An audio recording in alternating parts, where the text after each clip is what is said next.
நிச்சயமாக மனிதனுடைய வாழ்வு என்பது ஒரு குறுகிய காலத்தை கொண்டதாக இருந்தாலும் அந்த வாழ்கின்ற காலத்துக்குள்ளே ஒரு மனிதன் எதை செய்தான் என்கின்ற அடிப்படையிலே நான் தமிழுக்கு சேவை செய்ய வேண்டும்.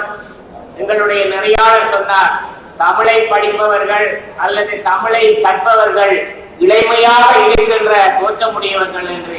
ஏனென்றால் எங்களது தமிழ்தான் உயிரும் மெய்யும் சேர்ந்த தமிழ்.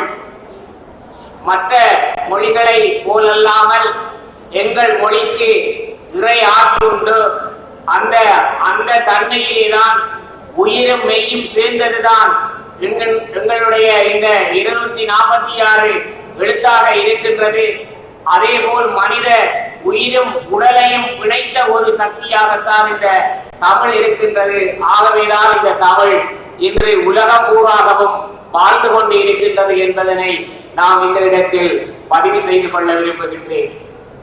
நிச்சயமாக எங்களது நாட்டிலே இன்று புரையோடி போயுள்ள பொருளாதார வீழ்ச்சி என்பது மனிதனை அப்படியே கீழ்நிலைக்கு தள்ளி விட்டு இருக்கின்ற இந்த நேரத்தில் பொருளாதாரம் அப்படி பன்மடங்கு 2, 3, 4, 10 மடங்கு அவ்வாறு உயர்ந்திருக்கின்ற இந்த நேரத்தில் தான் நான் பாண்டிச்சேரியில் இடம்பெற்ற பாண்டிச்சேரி பல்கலைக்கழகம் Asian Pacific psychology teacher education அந்த நிறுவனம், உலக தமிழ் பண்பாட்டு மையம், உலக தமிழ் பண்பாட்டு இயக்கம் ஆகிய 3 கருத்தரங்களிலும் ஒரு முக்கியமான பங்கு வகித்தவன் என்ற அடிப்படையிலே நான் பாண்டிச்சேரிக்கு வந்திருந்தேன்.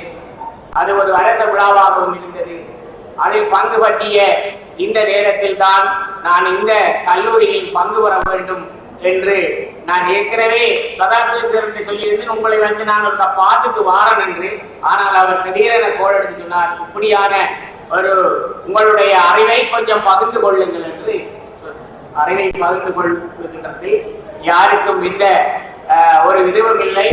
என்றாலும் என்னை பொறுத்த வகையிலே நான் எனக்கு வழங்கப்பட்ட ஆய்வு தலைப்பில் நான் எங்களுடைய சிலரிடம் காட்டியிருந்தேன். நான் ஒரு கட்டளைத்தான் தமிழ் கற்பித்தல் கட்டளைத்தான் நான் ஆய்வு தலைப்பாக எடுத்திருந்தேன். ஆனால் அவர் சொன்னார், இவ்வாறு ஒரு ஆய்வு தலைப்பை கொஞ்சம் மாற்றலாம் என்று. பண்டை தமிழில் கல்வி சிந்தனையும் தமிழ் கற்பித்தலில் சிக்கலின் தீர்வும் என்று. அந்த ஆய்வு தலைப்பில் தான் என்னை இன்று பல்வேறுபட்ட கோணங்களிலே சிந்திக்க செய்திருக்கின்றது. கல்வியிலே உள்ள பல்வேறுபட்ட விடயங்கள் தமிழில் உள்ளதென்று நான் பல கட்டுரைகள் எழுதியிருக்கிறேன். அதில் சில கட்டுரைகள் சமுதாய பதிப்பகத்தின் அந்த வெளியீட்டில் இருக்கின்றது, நீங்கள் வாசித்து பார்க்கலாம். ஏனென்றால் எங்களுடைய தமிழ் கல்வியில் தான் இப்போது நாங்கள் பார்க்கின்ற இந்த நவீனமயமாக்கல் சிந்தனையுடைய கல்வி அசடுகளும் இருக்கின்றது என்பதை நான் உணர்ந்து கொண்டேன். அந்த வகையில் நான் எந்த விடயத்தை பார்ப்பதாக இருந்தாலும் அது நாட்டாளியலாக இருக்கலாம் அல்லது தமிழியலாக இருக்கலாம், இந்த விடயங்களில் நாம் ஒவ்வொரு ஆய்வு நோக்கில் எமது சிந்தனையை நீப்பாற்றுகின்ற போதும் அங்கெல்லாம் எமது தமிழ் கல்வியும் தமிழருடைய சிந்தனையில் தான் மேலோங்குகிறது என்பதனை நாம் இந்த இடத்தில் பதிவு செய்து கொள்ள விரும்புகின்றேன். அந்த அடிப்படையில் நீங்கள் ஒவ்வொருவரும் இந்த தமிழியல் மாணவர்கள் நாங்கள் தமிழை தமிழாக பார்க்காமல் தமிழுக்குள்ளே என்ன இருக்கின்றது என்பதனை நாங்கள் பார்க்க வேண்டும். நான் எனக்கு ஒரு சந்தேகம் வரும்போது நான் உண்மையிலே எங்களை சேருக்கு தான் கோல் எடுத்தேன். எல்லா சந்தேகத்துக்கும் அவர்களுக்கு விடை தருவார். அந்த அடிப்படையில் தான் நாங்கள் இன்று எங்களுடைய உறவு மேலோங்குகின்றது. நீங்கள் என்ன அவருடைய தொடர்பெண்ணை வைத்துக் கொண்டு நீங்கள் என்ன தமிழை சம்பந்தமாக கேளுங்கள், உங்களுக்கு அவர் ஒவ்வொரு வகையான சிந்தனை ஓட்டங்களை அவர் விதைத்து விடுவார். அத்தகைய ஒரு பெருந்தகை தான் எங்களுடைய பேராசிரியர் பேச்சுமுத்து ஐயா அவர்கள். அவர் இந்த நாட்டாரியலை எனக்கு நான் ஆய்வு செய்து கொண்டிருக்கும் போது அந்த ஆய்வு தன்மையை கண்காணித்துக் கொண்டிருந்த போது சொன்னார், இத்தகைய விடயங்கள் எல்லாம் பேரிதனை புத்தகமாய் வெளியீடு, புத்தகமாய் வெளியீடு. நான் அந்த அடிப்படையிலே அவற்றையெல்லாம் தொகுத்து தொகுத்து புத்தகமாய் வெளியிட்டு இன்று 35க்கு மேற்பட்ட புத்தகங்களை நான் வெளியிட்டிருக்கிறேன். இப்போதும் அது 3 புத்தகம் பாண்டிச்சேரியிலே ரெடியாக இருக்கின்றது. இன்னும் 2-3 நாளைக்கு பிற்பாடு அவை வெளியிடப்படும். அவையெல்லாம் நாட்டாரியல் என்பது வெறும் சாதாரண விடயம் இல்லை. நாட்டாரியல் ஊடாகத்தான் எங்களுடைய சார் தலைவரோட கதைத்துக் கொண்டிருக்கிறார். அகநிலை சான்று, புறநிலை சான்று என்று. எங்களுக்கு புறநிலை சான்று கிடைக்காவிட்டாலும் இருக்கின்ற அகநிலை சான்றுகளை வைத்துக் கொண்டு எங்களது தமிழியல் சிந்தனையை நாங்கள் மீப்பாற்ற வேண்டும். தமிழன் தமிழனாக வாழ வேண்டும் என்றால் அவனுக்கான அடையாளம் என்று எங்களுக்கு தெளிவாக இருக்க வேண்டும். தமிழர்களுக்கு என்று ஒரு நாடு இல்லாத இந்த காலத்தில் இந்த 156 தேசம் எங்கும் தமிழர்கள் என்று தமிழ் மனம் பரப்பிக் கொண்டிருக்கின்றார்கள்.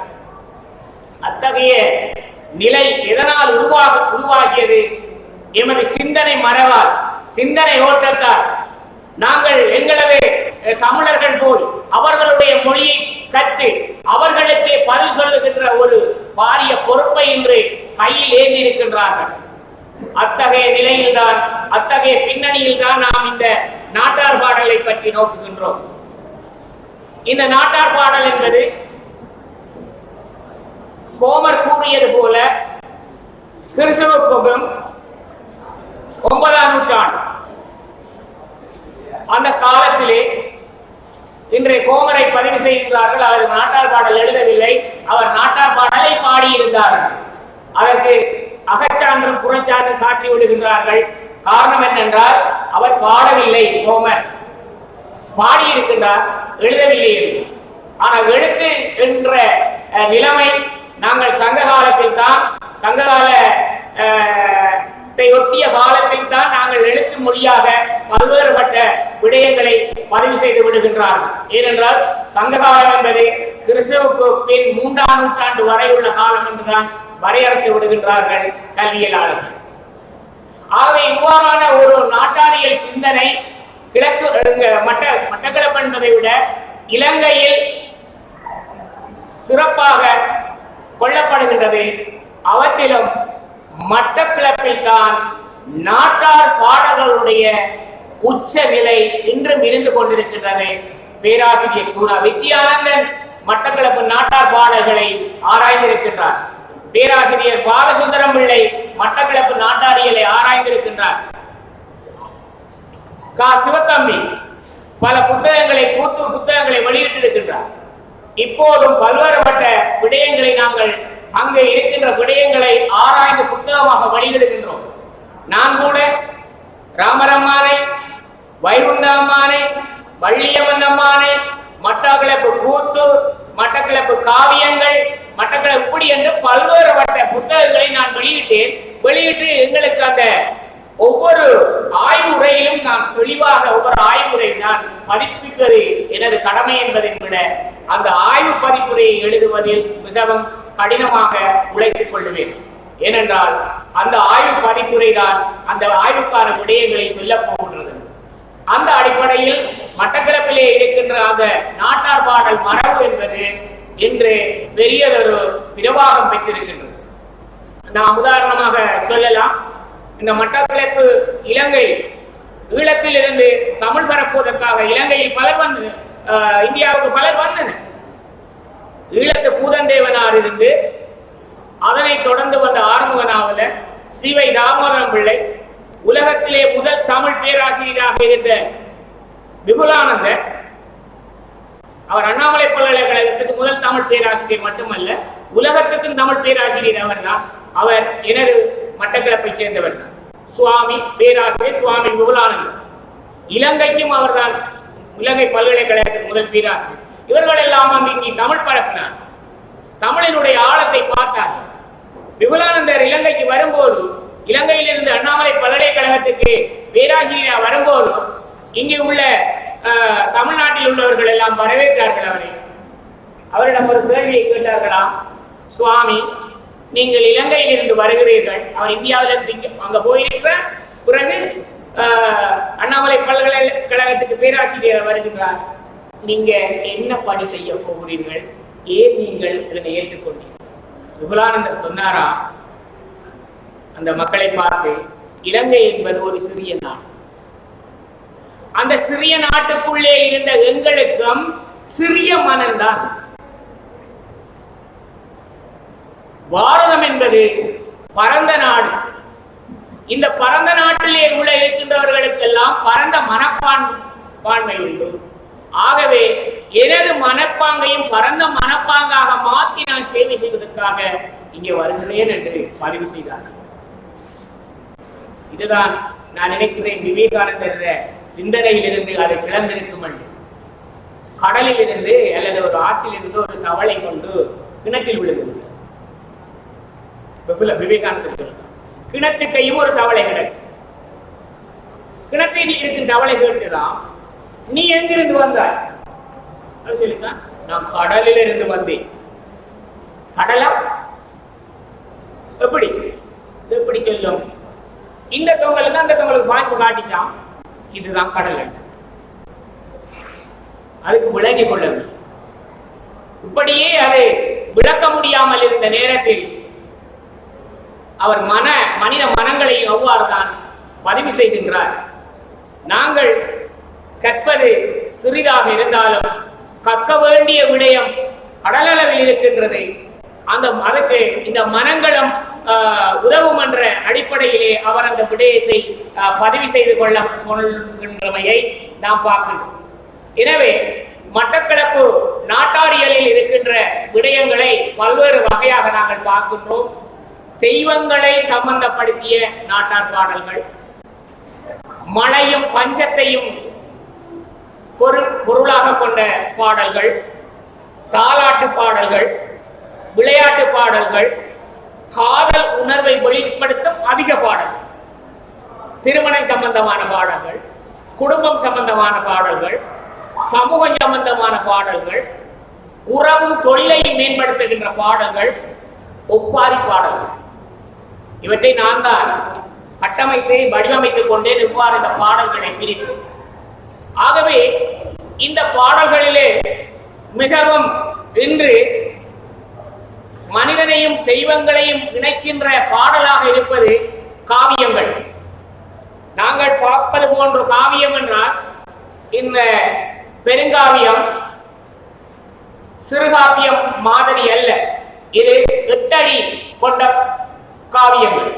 அது தெய்வங்களையும் மனிதனையும் இணைக்கின்ற ஒரு பாலமாக இருக்கின்ற காவியம்தான் என்று குறிப்பாக மாரியம்மன் கோவில் மட்டுமல்ல பல்வேறுபட்ட கோயில்களில் பாடப்படுகின்றது. அந்த காவியங்களை எல்லாம் தொகுத்து தேடி ஏட்டிலிருந்து எடுத்து தொகுத்து இன்றைக்கு பாண்டிச்சேரியில் கொடுத்து கொண்டு வந்திருக்கிறேன். அதை வெளியிடுவது ஏனென்றால் விபுலானந்தர் சொல்வது போல அது இலங்கைக்கு மட்டும் அல்ல, எங்களுடைய தமிழக உறவுகளும் அதனை அறிய வேண்டும், உலகத்தில் உள்ளவர்களும் அறிய வேண்டும். இந்த செல்லறியும் எவ்வாறு இருக்கின்றது.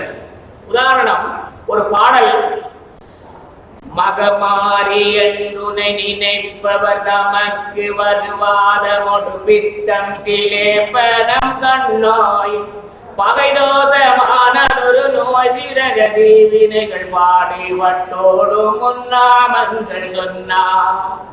அவர் மகிழ்ந்து தஞ்சம் என்று முன்கிருவை தந்தாய் அனலென்னின் கணல் தனித்து ஆள நினையம்மா சகலகலவல்லியே கண்ணனூர் வந்த சத்தியே சித்தியே கமலாசனத்தியே. அங்கிருந்து பாடுறான் கண்ணனூரை பற்றி. கண்ணனூர்ல இருக்கின்ற அந்த தெய்வத்தை பற்றி அந்த பாடலுக்குள்ளே கொண்டு வந்து இவ்வாறு இந்த ஒரு இசை, அதுக்கு தனிமையான ஒரு இசை இருக்கும், மக்களை கவர்ந்து எடுக்க வேண்டும் என்கின்ற ஒரு தன்மை இருக்கும். அதற்கு ஏற்ற மாதிரி உடுகு அடித்துக் அடிப்பார்கள்.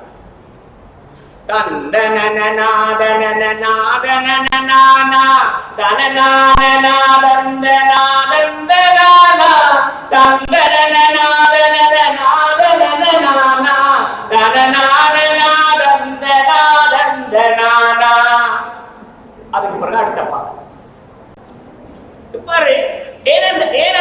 இலக்கியம் அந்த ஒரு ஒரு கிராமிய தெய்வ வழிபாட்டுக்குள் அது ஊடுருவுகின்றது. அது ஏன் ஊடுருவியது, இதற்கான காரணம் என்ன என்பதனை ஆய்வு மாணவர்களாகிய நாம் ஒவ்வொருவரும் அறிய வேண்டும். அது அவ்வாறுதான் ஒவ்வொரு விடயங்களை நாங்கள் பார்க்கலாம், அவ்வாறுதான் ஒவ்வொரு விடயங்களை பார்க்கலாம். இது நான் இன்னொரு விடயத்தை பாருங்கள். மழையும் பஞ்சம், மழையும் பஞ்சமும் என்கின்ற ஒரு விடயத்தை அவர் அங்கே பதிவு செய்கிறார். ஆத்தை மாறித்து கட்டி அழகு சம்பானா மீதைத்து தந்தன்னா தந்தன்னா தந்தன்னா நின்னா. ஆத்த மறைத்து கட்டி அழகு சம்பா நாம் இதைத்து, குளத்தை மறைத்து கட்டி கொத்த மல்லி நாம் இதைத்து, குளத்து தண்ணி குறைய குறைய கொத்த மல்லி வாடுதையா, ஆத்து தண்ணி குறைய குறைய அழகு சம்பா வாடுதையா. இந்த மழை இல்லாத ஒரு விடயத்தை, மழை குறைகின்ற போது இருக்கின்ற ஒரு விடயத்தை அந்த பாடலிலே பதிவு செய்கின்றார். எனவே ஒவ்வொரு விடயத்தையும் பதிவு செய்கின்ற முறை இந்த பாடல்களில் அங்கு மேலோங்குகின்றது. அவ்வாறு பாடல்களில் மேலோங்குகின்ற போது நாம் அவற்றை சாதாரணமான ஒரு விடயமாக பார்த்து செல்ல முடியாது. ஒரு குழந்தை அழுகின்ற போது அதற்கு எவ்வாறு பாடலை பாட வேண்டும்,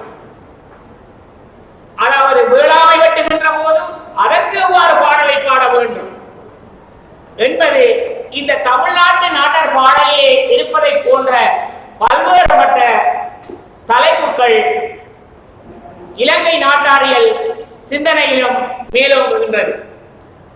இப்ப சிறுவர் விளையாடுகின்ற போது அவர்கள் ஒரு பாடலை பாடுவார்கள், தாலாட்டு வருகின்ற போது அவர்கள் ஒரு பாடலை பாடுகிறார்கள். ஆராரோ ஆராரோ ஆராரோ அறிவரோ ஆரடித்து நீ அழுதாய் அடித்தாரை சொல்லி அழு. அப்படி ஒவ்வொரு பாடலும் வருகின்ற போது அதற்குள்ளே யார் அடித்து நீ அழுகின்றாய். இன்றைக்கு தமிழர்களுடைய யாருக்காக பாடப்பட்டது? குழந்தைக்காக. இந்த பாடல் ஆறாரோ ஆறிரோ ஆறடித்து நீ அழுதார் அடித்தாரை சொல்லி அடு. மாமன் அடித்தானும் மகளூட்டும் கையாளி, அன்னை அடித்தாலும் அமரூட்டும் கையாளி. ஏன் இவ்வாறு பாடுகின்றார்கள்? அவற்றிலே எல்லாம் மேலோங்குகின்ற சிந்தனை எங்களுடைய பேராசிரியர் சொல்வது போன்று இவையெல்லாம் தமிழர்களுடைய தமிழியல் சிந்தனை தான். உன்னை அடித்தவனுக்கு நீ அடிக்க வேண்டும் என்கின்ற சிந்தனையை சொன்னவர்கள் எமது தமிழர்கள் தான். காரணம், கல்லால் அடித்தவனுக்கு கல்லால் தான் அடிக்க வேண்டும், பொல்லால் அடித்தவனுக்கு பொல்லால் தான் அடிக்க வேண்டும் என்று தேசிய தலைவர் அவர்கள் சொன்ன விடயத்தை நான் இங்கு ஞாபகப்படுத்துகிறேன். ஏனென்றால் கல்லால் அடித்த உனக்கு பொல்லால் அடித்தால் கல்லால் அடித்த வலி உனக்கு தெரியாது. ஆகவே நீ கல்லால் தான் அவனுக்கு அடித்து பார், அப்போது அவனுக்கு அந்த வலி தெரியும் என்று தனது ஆக்ரோஷமான கருத்தை வைத்தவதை நான் இங்கே ஞாபகப்படுத்த விரும்புகின்றேன். எனவே எங்களுடைய நாட்டாரியல் சிந்தனையிலே பல ஊஞ்சல் பாடல்கள் இருக்கின்றன. நான் தமிழகத்திலும் ஊஞ்சல் பாடல்கள் தனியே வந்ததாக தெரியல. ஆனா நான் தொகுத்து மட்டக்களப்பு ஊஞ்சல் பாடல்கள் தொகுத்து ஒரு புத்தகம் போட்டிருக்கு. அதையும் தமிழ்நாட்டில் தான் நான் வெளியிட்டேன், பாண்டிச்சேரியில் 2019. அவையெல்லாம் மிக முக்கியமான பதிவுகள். அதுல இப்ப உதாரணமா தந்தனத்தோம் தானத்தோம் தானீனத்தோம் தானானே தானானே தானானே தானீனத்தோம் தானானே பாவட்டைக்குள் பதுங்கிருந்து பாக்குதடி ஒரு குரங்கு சாவட்டையே என்று சொல்லி சத்தமிட்டு காடுங்கள். அப்படி எங்களால் ஒவ்வொரு சிந்தனையையும் நாங்கள் அதில் கிளறி விடுகின்றோம், ஒவ்வொரு சிந்தனை ஓட்டத்தை நாங்கள் பார்க்கின்றோம். அவை ஒவ்வொரு அந்த நாட்டாரியல் சிந்தனையில் இருக்கின்ற ஒரு முக்கிய விடயம் என்றால் அந்த இசை, நாட்டாரியல் இசையை நாங்கள் அதற்குள்ளே காட்சி விடுவது, ஊஞ்சல் பலகையில் இருந்து ஆடுவது, அதனோட அந்த ஊஞ்சலை குத்துகின்றவர்கள் பாடுவது, அதனோட அந்த பார்வையாளர்கள் பாடுவது என்று பல்வேறுபட்ட பாடல்கள் இந்த ஆய்வியல் மரபிலே அமைந்திருக்கின்றது. இதனை நாங்கள் ஒவ்வொருவரும் சரியான முறையிலே அணுக வேண்டும். அப்போதுதான் நாங்கள் சரியான இலக்கியத்துக்கான உண்மையான கருப்பொருளை கண்டுபிடிக்க முடியும். உதாரணமாக நாங்கள் சாதாரணமாக ஒரு காதல் பாடல் என்றதை விட நீங்கள் யோசித்து பாருங்கள். உடுபடொன்ற மடை தூத்தல் பூங்காரமான நிலா கடுமிருட்டு மாதவள்ளி கதவத்திர கண்மணியே, இவ்வளவு அழகாக பாடுற. கொடுபொடொன்ற மழை தூத்தல், கொடுபொடாங்க தூரல், அதுதான் மட்டக்களப்பில் சொல்லிருக்கு. கொடுபொடம் கொடு கொடுக்குது மழை, நாங்கள் சொல்லுவோம் மெல்ல மெல்ல மழை கொடு கொடுக்குது, வெளியால போவாங்க. இவர் துமி என்று சொன்ன மாதிரி கம்பன் துமி என்று சொன்ன மாதிரி நாங்க மட்டக்களப்பில் வர இருக்கு மழை கொடுபடன்று சத்தம் கேட்குது, அங்கால போகாது. ஆமிக்காரன் பாரான், அவன் சப்பாத்து கொடுபடன்று சத்தம் கேட்குது, அங்கால போகாது. அப்படி ஒரு சொல்ல இவர் கையாளுகின்றார். கொடுபோடன்ற மழை தூத்தல் பூங்காரமான நிலா கடுமிருட்டு மாலவள்ளி கலவத்திர கண்மணியே. அதுக்கு அவ சொல்றாவு, மனுஷ சொல்றாவு என்னன்னா, அம்மி அடி மூலையில அருகு வளதின்னையில துறப்பு இருக்கு மச்சான், துறந்து வந்தால் சன்னரிதா. அவ விளக்கம் சொல்றார். இவரங்கேயே போய் சுணங்கி வந்துட்டார். இப்ப பாடல்ல கதவு திறக்கிறாங்க, சம்பந்தர் அப்பர் திறக்கிறார், சம்பந்தர் இப்ப அடைக்க போறார். அப்படியே நடக்கும். ஆகவே ஒரு அப்படியான ஒரு காதல் உணர்வு, ஒரு வாழ்க்கையில் இருக்கின்ற இறுக்கத்தை எடுத்து காட்டுகிறார். மனுஷன் சொல்றான், இவர் விவசாயம் செய்ய போயிட்டார், இவர் 10-20 கிலோமீட்டர் அங்கால போயிட்டார். அந்த நேரம் இந்த மாட்டு வண்டியில போயிட்டார். இங்க மாரிகாலம் ஆரம்பிக்க போகுது, சங்க காலத்தை மாதிரி மாரிகாலம் ஆரம்பிக்க போகுது. இவருக்கு பயம் வந்து என்னடா இந்த மனுஷன் இன்னும் வரலன்னு அதை அப்படியே பதிவு செய்கிறார். பாருங்க, இந்த மழைக்கும் இனி வரப்போகும் கூதலுக்கும் சொந்த புருஷன் என்றால் சுணங்குவான உமாரியில். உமாரி என்பது இந்த மழையை நம்பி பயிர் செய்கின்ற காலம். இந்த மழைக்கும் இனி வரப்போகும் கூதலுக்கு என்ற ஆய்ன மழையும் கூதலும் அங்க வருது. மாரியில வர கஷ்டம். எங்கட நாட்டுல இப்ப கொஞ்சம் குறைவு. இப்ப 5-10 வருஷத்துக்கு முதல் மாரியெல்லா பஞ்சம், சாப்பிடுறதுக்கு வழி. கடன் வாங்குவார்கள், நெல்லு கடன் வாங்குவார்கள், அல்லது வட்டிக்கு மாதிரி அரைவாசிக்கு வாங்குவார்கள். 5 மரைக்கால் வாங்கினா 7 வட்டி 10 மரைக்கா கொடுக்கணும். அப்படியான ஒரு கஷ்டமான நிலை அந்த காலம். அதுக்குதான் அவர் பதிவு செய்கிறார். இந்த மழை வரப்போகுது, இனி வரப்போகுது, கூதல் காலத்துல எப்படி வெளிக்கிரமி போற. ஆகவே என்னை நேசித்து, இந்த பிள்ளைகளை நேசித்து, இந்த குடும்பத்தை நேசிக்கின்ற ஒரு கணவனாக இருந்தால் அவன் இப்போது இங்கே நிற்பான். சொல்றான், கோடையில பண்பிடுங்கி ஓடு மிணிப்பாய் இழைத்து போட்ட போட்டு படுக்க ஒரு கோடி மகன் வாரான் இல்ல. கோடையில பண்படுங்கிறது பண்பாய் பண். கோடையில பண்ண பிடிங்கினா எல்லாம் செட் பண்ணி விளக்கி கொள்ளுவார், தெரியும், வாழ்வார். அதுக்கு பிறகு மாறி மழை வந்தால் அந்த பாயை இழைப்பார். ஏன்? வெயில் காலத்துல முறிஞ்சு போயிருப்பார். மாறி காலத்தில் என்றால் முறியா ஒரு ஈரத்தன்மை இருக்கு. அப்படி இலைக்கு அப்படி இருக்கின்ற ஒரு நேரத்துல ஒரு மாப்பிள தேர்தத்தில் உள்ள பிரச்சனையை அங்கே சொல்லுகிறார். என்கிட்ட இல்லாம இருக்கு.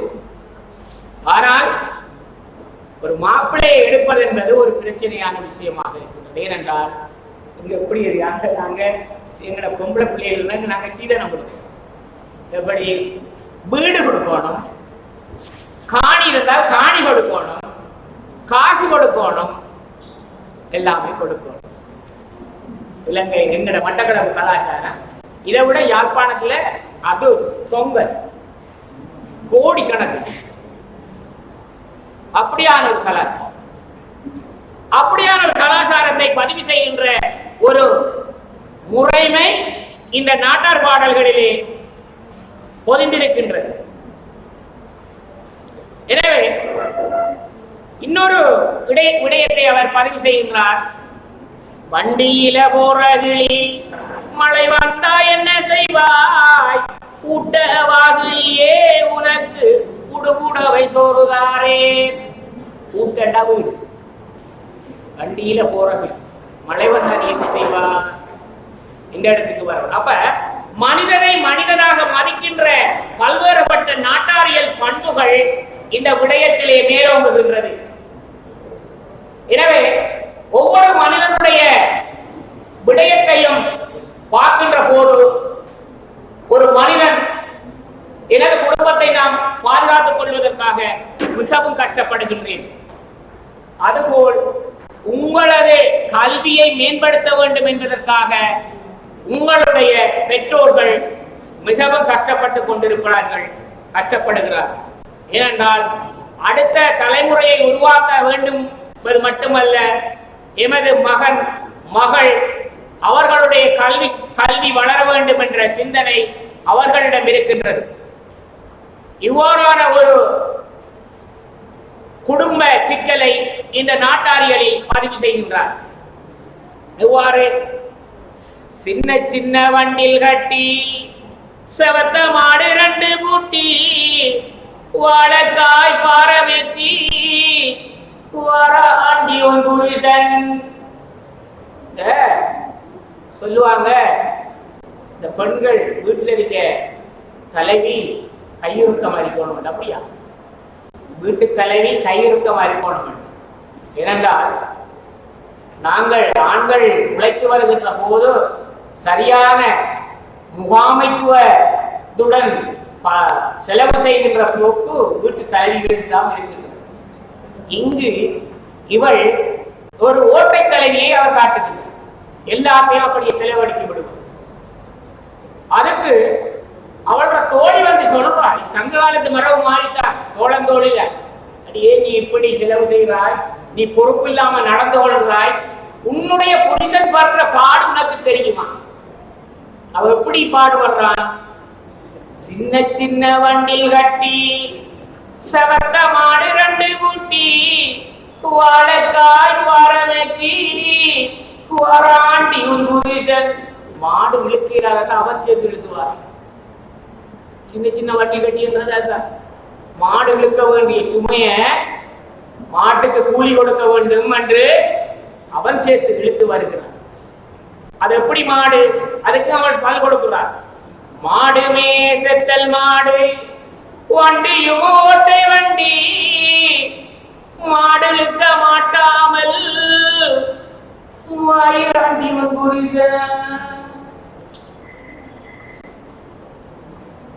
மாடுமோ செத்தல் மாடு, வண்டியுமோ ஓட்டை வண்டி மாடலுக்க மாட்டாமல் மாயிராண்டி உன்புரிசன்.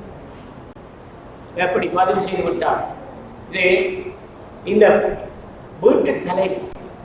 வீட்டு தலைவியினுடைய நோக்கம் சிந்தனை எல்லாம் வீட்டு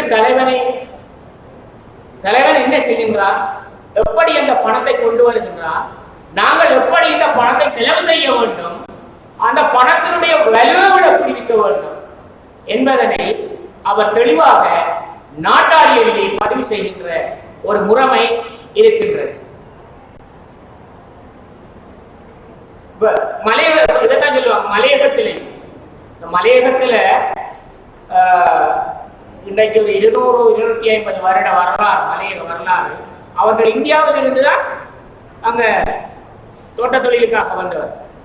அந்த மலையக மக்களுடைய அந்த அவங்க இப்போ வந்து கொஞ்சம் வேற லெவல்ல இருந்தாலும் அந்த தொழில் முறைமை என்பது அப்படி இன்னும் தொடர்ந்து கொண்டுதான் இருக்கின்றது. அந்த தொழில் முறைமையிலே என்ன சொல்லுகின்றார்கள் அவர்கள் படுகின்ற கஷ்டம் எல்லாம் அவர்கள் பதிவு செய்கின்றனர். நாங்கள் இப்போது எல்லா முழு இலங்கைக்குமான பாடத்திட்டத்தை இப்போது மாற்றுகின்றோம். அதற்கு சொன்ன மாதிரி நான் தான் அந்த இலங்கைக்கான தமிழ் துறைக்கான ப்ராஜெக்ட் லீடர் என்று சொல்வார்கள், அல்லது செயற்திட்ட தலைவர். முழுதும் என்னுடைய பொறுப்பு. பாடம் எந்த பாடம் போட வேண்டும், எந்த இது போட வேண்டும் என்று எங்களுடைய பேராசிரியர் பாடம் கொண்டு வெளித்தந்தார். நான் கொண்டு எங்களுடைய குழுவுடன் காட்டினேன். மறு கதையிட்டு நாங்கள் அந்த எங்களுடைய தரம் 8 பாடத்தை சேர்த்து சென்ற பாடத்திற்கு. ஆகவே தரமான கட்டுரைகள் உங்களிடம் இருந்து எங்களுக்கு கிடைக்குமாக இருந்தால் எங்கள் பாடத்திட்டத்தில் எங்களது பிள்ளைகளுக்கு சேர்த்து அப்போது நாங்கள் எங்கெல்லாம் பார்க்கிறோம். மலையகத்தில் என்ன நல்ல பாடல்கள் இருக்கின்றது, தமிழ்நாட்டில் என்ன பாடல்கள் இருக்கின்றது, வெளிநாட்டில் என்ன பாடல், அப்படி எல்லாம் பார்ப்போம். நாவல், சிறுகதை, தமிழியல் கொண்டு வருவதற்காக. அப்போதெல்லாம் நாங்கள் இந்த என்ன பொறுத்தவரை நான் இதுக்கு முன்னுரிமை கொடுத்து விடுவேன். இப்போது நான் போனதுக்கு நாட்டாரியலுக்கு நான் முன்னுரிமை கொடுப்பேன். என்றால் அது ஒரு நாட்டாரியல் அல்ல, நாங்கள் பார்ப்பது போன்ற நாட்டாரியல் இல்லை. அது எங்க தமிழட உயிர். அது தமிழட உயிர். அதுக்குள்ள நீங்க உயிரை நாங்க எடுத்து பார்க்கணும். என்ன அவன் அந்த நேரத்துல எப்படி யோசிச்சான், என்னத்தை பார்த்தான், என்னத்தை சொன்னான் என்று பார்க்கணும். அதைத்தான் நாங்கள் மேலடை செய்ய வேண்டும். அந்த விதத்தில் இவர் சொல்றார், அந்த ஒரு வளம் தப்பினாலும் உதைத்தான சின்னத்துறை என்று நல்ல ஒரு பாடல் வரும். அதுல கோண மலையேறு மலையகத்துல பதிவு செய்தார். ஒரு மலையக தொழிலாளி ஒரு பெண் பதிவு செய்கிறார். கோண மலையேறி கோப்பி பழம் பறிக்கையிலே ஒரு வளம் தப்பினாலும் உதைத்தானாம் சின்னத்துறை. என்னென்றால் பெரிய துறை சின்னத்துறை நியமிப்பார். அவருக்கு வேலை பின்னால் பார்த்து தெரிகிறது. அப்ப நீங்க இந்த மலைய உங்களுக்கு தெரிஞ்சிருக்கலாம், பல பேருக்கு தெரியாம இருக்கலாம். மலையகத்துல மலையில அவங்க உச்சத்துல நிற்பாங்க. கொஞ்சம் சரக்குனா இங்க 200-100 அடிக்கு கீழே வந்துதான் விழ வேணும். அப்படி அந்த தேயிலை தோட்டத்தில் தேயிலை பறிக்கிறாங்க. அப்படி பறிக்கிற நேரம் ஒரு சின்ன இலை சரக்கினத்தால உதைக்கின்றான் சின்னத்துறை என்று அந்த மக்கள் அந்த சின்னத்துறை பெரிய துறையினுடைய அட்டகாசத்தை பதிவு செய்கின்றனர். கோண மலையேறி என்ற கோணம் என்றால் இப்படி வெட்டி தானே போகணும் மலைக்கு. அப்படி போய் ஏறி பறிக்கக்குள்ள கோண மலையேறி கோப்பி பழம் பறிக்கையிலே ஒரு பழம் தப்பினாலும் உதைச்சாதான் சின்னத்துறை. மலையேற மக்கள் கஷ்டப்பட்டு பாடுபடுகின்ற விடயங்கள் இந்த இலங்கை நாட்டாரியல் மரபிலே பதிவு செய்யப்படுகின்றன. எனவே நாங்கள் ஒவ்வொருவரும் இந்த நான் நினைக்கின்றேன், ஒரு ஆய்வு மாணவனாக நீங்கள் சரியான முறையில் ஒரு விடயத்தை சிந்திப்பீர்களாக இருந்தால். நான் பாண்டிச்சேரியில என்ன தலைமை தாங்க விட்டு கேஸ் போட்டு வந்தேன். என்னென்றால் நீங்க வாசியாத கட்டுரை ஒன்று சொன்னால் வாசிக்கிறது அல்ல. ஒரு கட்டுரை சமர்ப்பிக்கிறது வாசிப்பதல்ல. ஒரு விடயத்தை நீ வாசித்து என்ன விடயத்தை நீ அதற்குள்ளால கண்டால் என்ன விடயத்தை நீ உன்னை மனதை பறிந்து கொண்டா நீ என்ன விடயத்தை முன்வைக்க போறாய் அல்லது இதுல இருந்து என்னத்தை சொல்ல போற. ஆய்வுன்றது அதுதான். அது இறுக்கமாக இருக்கணும். நாம் வாசிக்கிறோம். திடீரென ஒரு கட்டுரை கேட்ட நான் என்ன செய்வேன்? அதுக்கு என்ன சிந்தனையில் வர வேண்டும். பாண்டிச்சேரி யூனிவர்சிட்டி டக்குனு அனுப்பி 3 நாளைக்கு கட்டுரை அனுப்புங்க சார். திடீரென எல்லாம் இந்த உலக தலைவர் தமிழுக்கு கொண்டாட்டியம் அவ்வளவு வேலையில் இருக்கும் போது சரி எப்படி என்றாலும் நான் ஒரு வேலையை எடுத்தால் விடுவதில்லை. எடுத்து பார்த்தோம். எனக்கு சுவாமி விபுலானந்தர் ஈசன் உவக்கும் இன்மலர் 3 தான் இருந்தது. சும்மா மேலோட்ட 2-3 வாக்கி பார்த்து எனக்கு உள்ளங்க அளமாகவே வாசித்தேன். 7-8 பக்கம் வந்து இன்னைக்கு யாரும் அதை ஆராயவும் இல்லை. தமிழ் உலகிலே ஆராயப்படாத பகுதி ஈசன் உவக்கும் இன்மலர் 3. எவ்வளவு அழகாக ஒரு இடத்திலே அவர் பதிவு செய்தார். பல இடங்கள் பதிவு செய்தாலும் நான் ஒரு இடத்தை மனசிலே பதித்துக் கொண்டேன். அவர் 4வது அடியில் சொல்லுகிறார், என்ன இந்த கண்ணீர் மல்குதல் என்ற அந்த அடியிலே அவர் இப்ப சங்ககாலத்தை தான் அவர் அதுல காட்டுகிறார். சங்ககால நிலம் வந்து கடலும் கடல் சார்ந்த இடத்தில் வாழ்பவர்கள் யார்? மீனவர்கள் வாழுகின்றார். மீனவன் கடலுக்கு சென்றதன் பிற்பாடு அவள் ஏங்கிக் கொண்டிருப்பான். அவன் திரும்பி வரமாட்டான். அதே நிகழ்வை எடுத்துக்கொண்டு அவர் ஆண்டவனுடைய அருளை பெறுவதற்காக இந்த உள்ள கமலம் ஏங்குகின்றது என்ற விடயத்தை மிகவும் அழகாகவும் ஆழமாகவும் தெளிவாகவும் சொன்னார். இறைவனை பற்றி சொல்லியிருக்கின்றார், ஆன்மாவை பற்றி சொல்லியிருக்கின்றார், பாசத்தை பற்றி சொல்லியிருக்கின்றார்.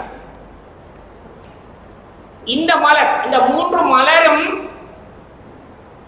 முக்கியமான மலர் குறிப்பிடுறார். இதையே இறைவன் விரும்பலண்டா நீ எந்த மலரை கொடுக்க போற? உங்ககிட்ட மலர் இல்ல.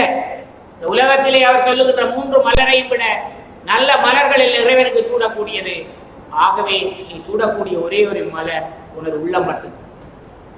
ஏனென்றால் நான் பிறகுதான் அதை யோசிச்சு பார்த்தேன்.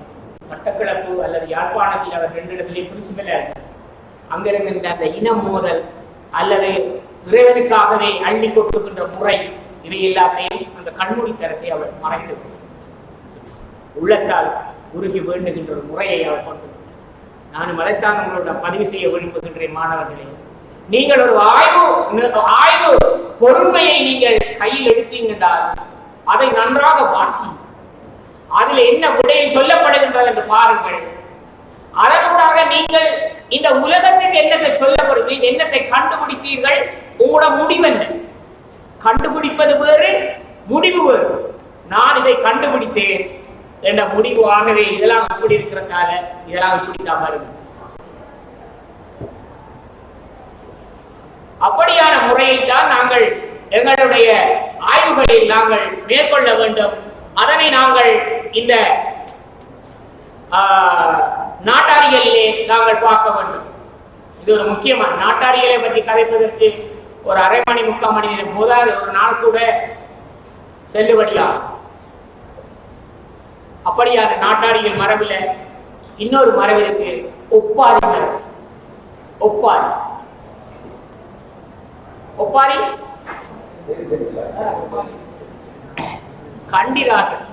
கண்டிராசன் யார்? இலங்கையின் இறுதி தமிழ் மன்னன் ஸ்ரீ விக்கிரம ராஜசிங்கன். அழிக்க முடியாத வரலாறு. இலங்கையின் இறுதி தமிழ் மன்னன் ஸ்ரீ விக்கிரம ராஜசிங்கன். இவனிடம் ஒரு பழக்கம் இருந்தது. அவன் இறக்கும் போது அவனுக்கு சோழ மன்னனுக்கு 4 மனை மாதிரி அவனுக்கு 3 நாள். இறக்கும் போது இல்லை, சிறை பிடித்து வேலூருக்கு கொண்டு வரும்போது, கண்டியில் சிறை பிடித்து வேலூருக்கு தான் கொண்டு வந்தார்கள் சிறையில் அடைப்பதற்கு. அப்போது மனைவி, இந்த நாடு அழிய போகுது, மனைவி கனவு காண்கின்றான். அந்த கனவை அவனிடம் சொல்றான். இந்த ஒப்பாரியின் படி இப்படியெல்லாம் நடக்க போகுது, கொஞ்சம் அலர்ட்டாக இருந்து கொள்ள. அவனுவனெல்லாம் ஆங்கிலேயர்லாம் வந்து வளர்ச்சிருக்கா, நம்மளை பிடிச்சிருவார்கள். அவரை மாறி அவன் கேட்கவில்லை. அதை ஒரு ஒப்பாரியாக பதிவு செய்கிறான். எப்படி இந்த ஒப்பாரி? திருவளர்வு மாலை மார்வாயன் செங்க மகராசாவே, கருவளர் இங்கிலீசாரும்மை கட்டவும் கனவு கண்டேனே, வாழைக்கரசே மன்னா மதுரைக்கு ராசாவே, ஒரு துணியே புறங்காட்டா பூவடியே, நீ ஆளும் செல்வமெல்லாம் அப்பொல்லாத இங்கிலீசார் தாராளமாக வந்து ஊராட கண்டேனே, தென்னிலங்கை மன்னவரே வீரமுள்ள சிங்கனே, மன்னரத்தின முடிதரித்து மண்ணில் விட கண்டேனே, என்ன குறையோ ஐயா என் மன்னவரே உடைய பொன்னிலங்கை கண்டி பிடிபடவன் கண்டேனே. ஒரு வரலாற்றை அப்படியே ஒப்பாரியில கொண்டு வர, வரலாற்றை ஒப்பாரியில கொண்டு வர. இந்த ஒப்பாரி பாடல் ஒன்று இருக்கு நான் கேள்விப்பட்டேன். எங்குமே நான் தேடி சுத்தி பார்த்தேன். அந்த மட்டக்களப்பு ஒரு இடமும் குடிபட. பச்சைலாங்கட ஊருக்கு பக்கத்தில் இருக்கிற ஒரு வைத்தியரிடம் போனேன். என்னதுக்குன்னா இந்த மகுரு ஊதி இருந்தா அந்த குளிசை வாங்குது மாத்திரை. நான் பலமையா அங்கெல்லாம் போறேன். பாத்திரம் வாங்கணும்னு கேட்டேன் அவர்கிட்ட. அவர் இறந்துட்டார். ஐயா உங்கள்கிட்ட கண்டிதா சோப்பாரி இருக்காங்க. அப்புறம் எப்படி தூக்கி கொண்டு வந்தார். தூக்கி கொண்டு வந்தால் முன்னால 6 பக்கம் இல்ல இருக்கு. அதிர்ஷ்டம் 6 பக்கமே இல்லை. கொண்டு கொண்டு வச்சிருந்து நான் பக்கத்திலே ஆளை வச்சு போட்டு தேடி திரிஞ்சிருக்கிறோம். எல்லாம் தேடி போட்டு பார்த்தால் எங்களுடைய மாமாவினுடைய அக்காவும் தங்கச்சியும் இந்த ஒப்பாரிய பாடுவாங்க. நான் அந்த புத்தகத்துல பதிவு செய்திருக்கேன். அவர்கள் 2 பேரும் பாடி விட்டார்கள். எனக்கு முன்ன அந்த பக்கம் வந்தது. உடனே அதை புத்தகமாகி அண்டி வரலாறு. அதை கிழக்கு பல்கலைக்கழகத்தினுடைய டீன் ரவியன் அவர் இங்கிலீஷ் சிங்களம் எல்லாம் தரமா பேசுவார். சிங்கள ஆட்களிடம் போய் சொல்லியிருக்காரு சார், மார்வ தட்டி இது எங்கட வரலாறு, இது இப்படி இருக்கு, இன்ன தேசிய கல்வி நிறுவனத்தில் இருக்காது, இதை பதிவு செய்து வச்சிருக்காரு, இதை பாருங்க பாருங்க பாருங்க என்று கடைசாக இல்லாம போய் கடைசா ஏற்றுக்கொள்ள வந்தாங்க. நம்ம அதை கண்டி ஆண்கள் தமிழ் மன்னர்கள் அதை நாங்கள் அதை ஏற்றுக்கொள்ளும். அப்படி ஒரு வரலாற்றை பாடுகின்ற முறையையும் அதை பதிவு செய்கின்ற முறையையும் இந்த ஒப்பாரியில் இருக்கின்றது. அதுபோல் அம்மானை நீங்க உதாரணமாக சிலப்பதிகாரத்தில் எடுத்தால் 5 அடி அங்க அம்மானை வரியில் தான் முதலாவது அம்மானை பற்றிய சிந்தனை வருகின்றது. ஆனால் அதனை தொல்காப்பிய பண்ணத்தி என்ற அடிப்படையிலே அவர் வருகிறது காட்டிவிட்டார். அந்த அம்மானை பாடல்களும் நீண்ட வரி கொண்ட அம்மானை பாடல்கள் அது தமிழகத்தில் இல்லாத அம்மானை பாடல்களாக இருக்கின்றது. தமிழகத்தில் இல்லாத ஒன்று மட்டக்களப்பு தமிழகத்திலே இருக்கின்றது. அந்த அம்மானை பாடல்களிலும் இந்த வரலாறுகள் பதிவு செய்யப்படுகின்றன. இவ்வாறாகத்தான் ஒவ்வொரு அம்மானையிலும் வருகின்ற ஒவ்வொரு விடயங்களையும் நாங்கள் பதிவு செய்கின்றோம். நிச்சயமாக அவையெல்லாம் வெளிவருகின்ற போது நீங்கள் ஆய்வு ரீதியாக பார்க்கின்றோம். நாங்கள் ஆய்வு ரீதியாக தமிழகத்தினுடைய கனெக்ஷனை வச்சுதான் நாங்கள் ஆய்வாக பார்ப்போம். அதுபோல நீங்க ஈழத்திலே இருந்த அந்த உள்ளீட்டுகளையும் பொறுமையையும் வைத்துக் கொண்டு நீங்கள் ஆராய்ந்து இருந்தால் நிச்சயமாக ஈழத்துக்கும் தமிழகத்துக்கும் இடையிலான தொடர்பு நிச்சயமாக நாங்கள் கண்டுகொள்ள முடியும். இதுல எந்த மாற்றமும் இல்லை. ஏனென்றால் ஆரம்ப காலம் இருந்து விஜயன் தொடக்கம் கிறிஸ்து ராவணன் ஆட்சி இலங்கையில் இடம்பெற்றது. ராவணனை தொடர்ந்து தமிழ் மன்னன் முதலாவது தமிழ் மன்னன் ராவணனுடைய ஆட்சியை தொடர்ந்து ஒரு காலம் சும்மா கிடந்திருக்கின்றது. உரையோடி கிடந்ததுக்கு பிறகு கலிங்கத்தில் இருந்து வந்த விஜயன் கிறிஸ்துவுக்கு 538 கலிங்கத்தில் இருந்து வந்த விஜயன் தான் அந்த நாட்டினுடைய அரசனாக கட்டமைத்துக் கொண்டான். என்றாலும் அதற்கு முன்பாக இயக்கர் நாகர் என்கின்ற 2 இனங்கள் அங்கு இருந்திருக்கின்றது. இப்போது நாக இனம் பற்றி பெரிய ஒரு ஆய்வு ஒன்று நடந்து கொண்டிருக்கின்றது. அது வெளிவந்தால் தெரியும். வெளிநாட்டில் ஒரு ஆராய்ந்தால் அந்த உலகத்திலே நாகர்கள் எப்படி இருந்தார்கள் அந்த ஆய்வு வெளிவந்தால் தெரியும். இன்னும் எப்படி தமிழர்களுடைய வரலாற்றை பற்றி அங்க இன்னொரு கதை கதைக்க முடியாது. ஏன் இலங்கையிலே பாராளுமன்றத்தில் ஒரு சிங்கள எம்பி கேட்டார், ராவணன் தமிழன் என்பதற்கு என்ன ஆதாரம்? சென்ற வாரத்துக்கு முதல்வர் ராவணன் தமிழன் என்பதற்கு என்ன ஆதாரம்? அவன் இதை ஆண்டான் என்பதற்கு என்ன ஆதாரம்? எங்கள் தமிழ் எம்பிமார் உடனே விடையளிக்கல. பிறகு அடுத்த நாள் தான் ஒரு மாதிரி பிடிச்சு திருஞான சம்பந்தர் பாடிய தேவாரத்தை பாடி காட்டி அதை முடிச்சு விட்டார். ஏனென்றால் இவ்வாறுதான் நிலங்கள் ஆக்கிரமிக்கப்படுகின்ற எங்களோட வரலாறு சரியான வரலாறாக பதிவு செய்யப்படாட்டி எதிர்காலத்தில் எங்களோட வரலாறு தோற்கடிக்கப்பட்ட வரலாறாக மாறிவிடும். ஆகவே நாங்கள் இப்போது விடயங்களை வைத்துக் கொண்டு எங்களுடைய பேராசிரியர் சொல்றது மாதிரி புறச்சான்று கிடைக்காவிட்டாலும் அகச்சான்றை சரியாக வைத்துக் கொண்டு நாங்கள் சரியான அடையாளத்தை நாங்கள் நிலைநிறுத்திக் கொள்ள வேண்டும். இவ்வாறான உரை அதைத்தான் அந்த உரைகளின் ஊடாக அதைத்தான் நாங்கள் உங்களுக்கு சொல்ல முடியும். ஏனென்றால் வளர்ந்து வருகின்ற ஆய்வாளர், வளர்ந்து வருகின்ற எதிர்கால சிந்தனையாளர் நீங்கள் ஒவ்வொருவரும் இருக்கின்ற புறச்சான்று கிடைத்தால் புறச்சான்றை வைத்துக் கொண்டு பார்ப்பது அல்லது அகச்சான்றை வைத்துக் கொண்டால் அதிலிருந்து எதை பார்ப்பது என்ற விடயத்தை நாங்கள் முன்வைக்க வேண்டும். இன்றைக்கு என்ன விடயங்கள் தான் நாங்கள் மேற்கொண்டால் இப்ப ஈழத்திலே இப்போது வந்திருக்கின்ற எங்களுடைய கல்கியினுடைய பொன்னியின் செல்வன் வந்ததுக்கு பிற்பாடு ஈழத்தின் வரலாறு இன்னும் ஸ்ட்ராங்கா ஈழத்தின் வரலாறு இன்னும் ஸ்ட்ராங் ஆகிவிடும். என்ன இந்த வரலாற்றுக்கு இன்னொரு வரலாறு சொல்ல முடியாது. அந்த ஈழத்தை ஈழத்தினுடன் அது தொடர்படும் என்றால் 10ஆம் நூற்றாண்டில் சோழர்கள் அங்கே இருந்த வரலாறை தெளிவாக காட்டுகின்றனர். எல்லாரும் சோழமன்னன் என்பதை பதிவு செய்கின்ற போது கிறிஸ்துவுக்கு முன் 1ஆம் 2ஆம் நூற்றாண்டிலே இருந்த எல்லாரனை பற்றி பதிவு செய்து விடுகிறார். ஆகவே இப்படியான வரலாறுகள் மற்ற இனங்களை மேல்